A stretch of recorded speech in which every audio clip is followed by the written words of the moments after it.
4 और 6वां वचन को, और आप लोग भी तैयारी करते रहिए। हालेलुया। भजन संहिता उसका 8वां अध्याय 4था वचन और 6ठा वचन को पढ़े। तो फिर मनुष्य क्या है कि तू उसका स्मरण रखे? तो फिर मनुष्य क्या है कि तू उसका स्मरण रखे। और आदमी क्या है कि तू उसकी सुधि ले?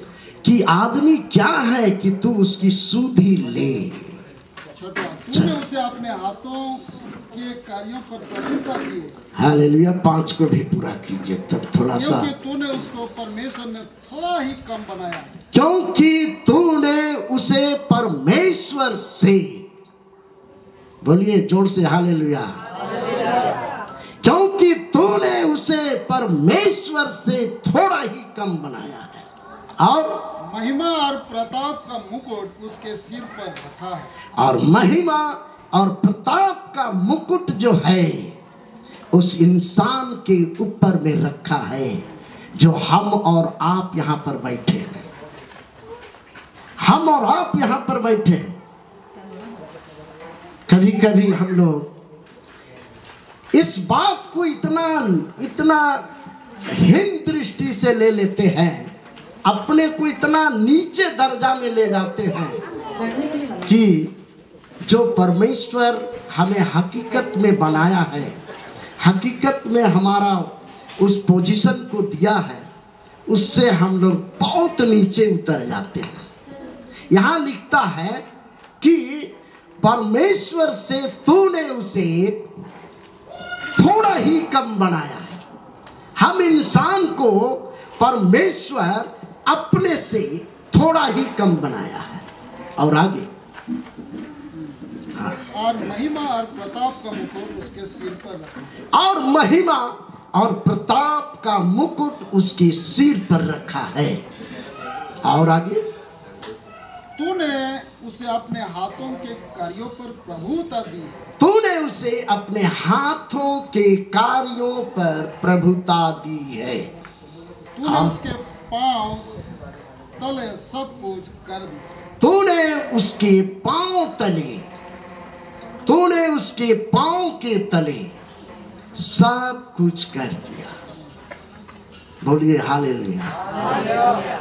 ताली बजाकर बोलिए हालेलुया। संक्षेप में हम इस बात को कहते हुए आप सबको और हम सब अपने आप को उत्साहित करते हुए कहना चाहते हैं इस वचन के मार्फत कि हम मनुष्य को परमेश्वर अपने से थोड़ा ही कम बनाया है। महिमा और प्रताप का मुकुट भी सर पर रख दिया है और अपने हाथों के कार्यों पर प्रभुता भी दी है। प्रभुता का मतलब है आपको अधिकारी ठहराया है।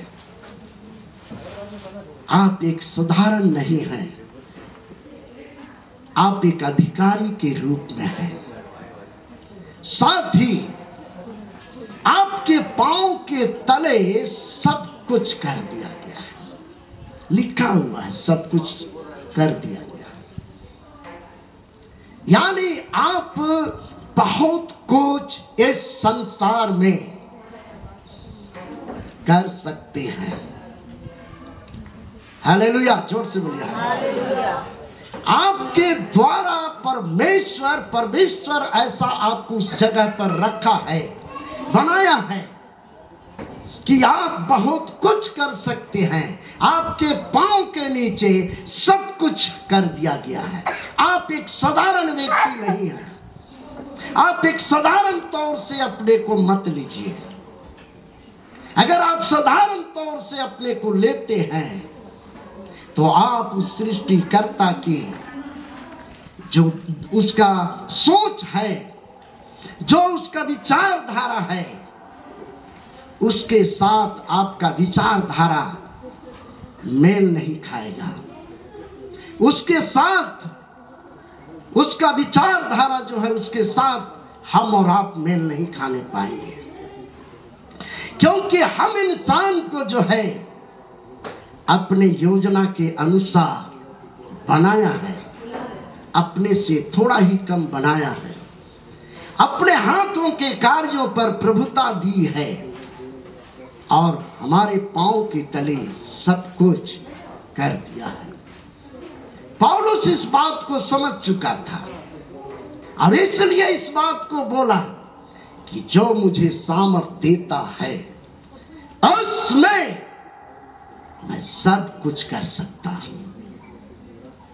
मेरे प्रिय लोग, ये वरदान की बात तो है ही, लेकिन साथ में व्यक्तिगत विश्वास की भी बात है।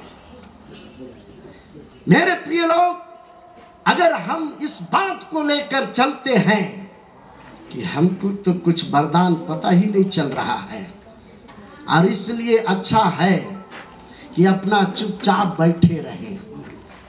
मेरे प्रिय लोग, समय गुजरता जा रहा है, आखिरी समय पहुंच चुका है और उतने समय तक हमारा और आपका जीवन जो है बस इसी पेट के पीछे लटका हुआ है, बस इसी के चक्कर लगा रहा है।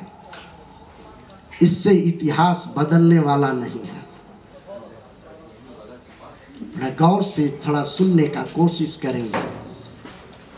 मेरा हृदय एक सुंदर विषय के उमंग से उमड़ रहा है, बात से उमड़ रहा है।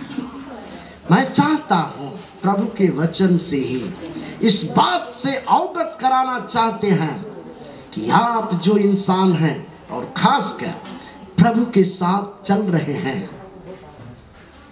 प्रभु पर विश्वास करके चल रहे हैं, प्रभु के पीछे चलने के लिए सारा संसार का बहुत सारे ऐसो आराम का जिंदगी को आपने त्याग दिया। आपसे परमेश्वर कुछ ऐसा एसेट बनाना चाहता है, ऐसा उम्मीद बनाना चाहता है, ऐसा रूप लेना चाहता है कि आप एक ज्योति के समान चमके। भाई और बहन, सब कुछ आपके पांव के नीचे कर दिया। अब रही बात कि ये सब को प्रत्यक्ष रूप से देखने के लिए, ये सब कुछ को प्रत्यक्ष रूप से देखने के लिए, यानी एकदम आंखों से देखने के लिए आपको उत्साहित होकर प्रभु के साथ चलना होगा। और सबसे पहला नंबर तो आपको एक काम करना होगा। नंबर 1, पूरा पूरा प्रभु में समर्पित जीवन बिताना होगा। समर्पित का जीवन बिताना होगा।